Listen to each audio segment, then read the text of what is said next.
Hey, it's Zach Bricks here, and I'm here with a video on my LEGO ATST mock.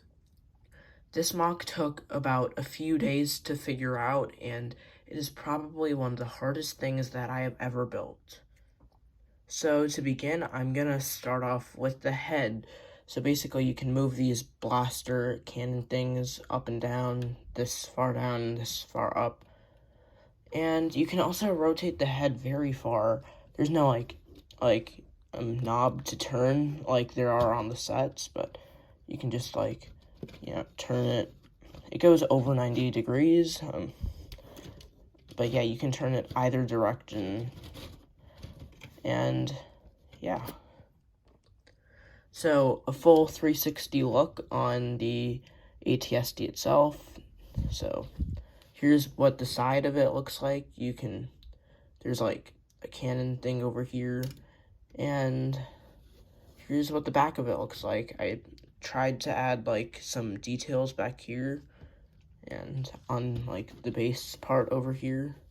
So anyway, to keep turning, and there is a slightly different cannon over here on this side, and here it is back in this position. Anyway, one of the main functions of this is moving legs. So, of course, you can move these back pretty much as far as you want it to, but it's way more stable if you just keep it like this. The only other way to, really stand it up with them legs, moved is, you can have it sort of, like this, which it's very unstable, but it stands up.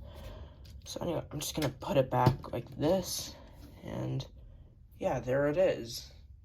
So to look at the detail more, here's the top of the head. So I've got the flex tube over here, and here's like the thing to open it, and yeah, so you can have like a character coming out of there. You can actually open this. I'll show you that in a second. And yeah.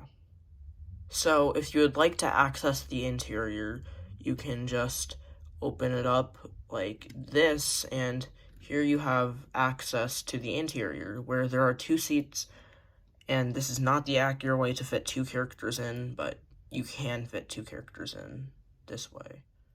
So, on the actual ATST, you're supposed to have, one person on each side, but I wasn't able to fit that inside of this very small area.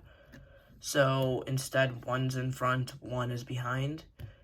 And you can also kind of see, the connection I used. It's not the strongest thing ever.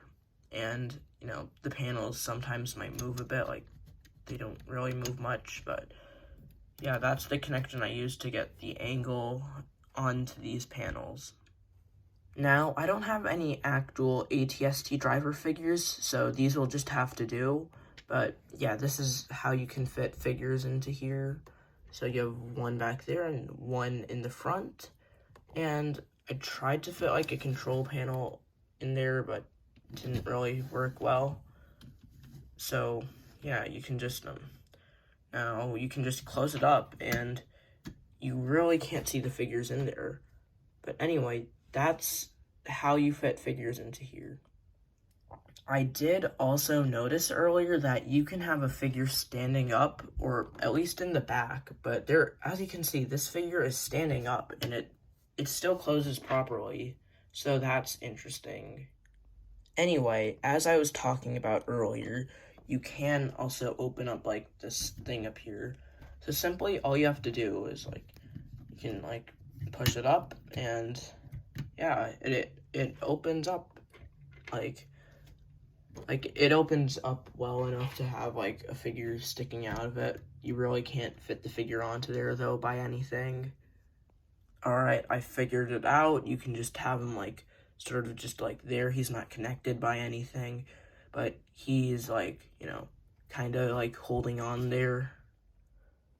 Alright, so now that you've seen the head, I can show you the legs and the sides a bit more. So anyway, with the cannon here, you can move this up and down.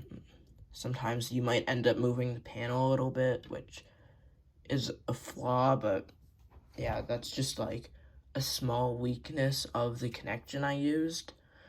But yeah, this can go up and down, and yeah, same with the other side with the other cannon.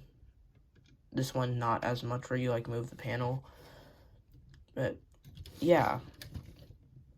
So anyway, I tried to like cover off all the technique on the sides here. There's a little bit showing. I also tried to show that on the insides of the legs. But yeah, that's basically what I did to like this side of the legs. And of course, each leg is just like the legs are just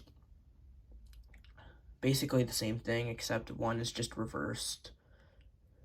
Anyway, so if you would like to see, the feet are connected by 8x1 Technic bricks. Just gonna remove it for a second, and basically, so this piece here and like kind of this over here helps keep them thing from like wobbling when it's standing up, and yeah, that also prevents like the thing because like it's kind of like really heavy like over around this area, so it'll tend to like want to do that. So these feet basically just stop it from doing that. Anyway, that should conclude the video. Like I said earlier, this has probably been one of the hardest things I have ever built. And yeah, if you enjoyed, make sure to like and subscribe, and I'll see you later. Goodbye.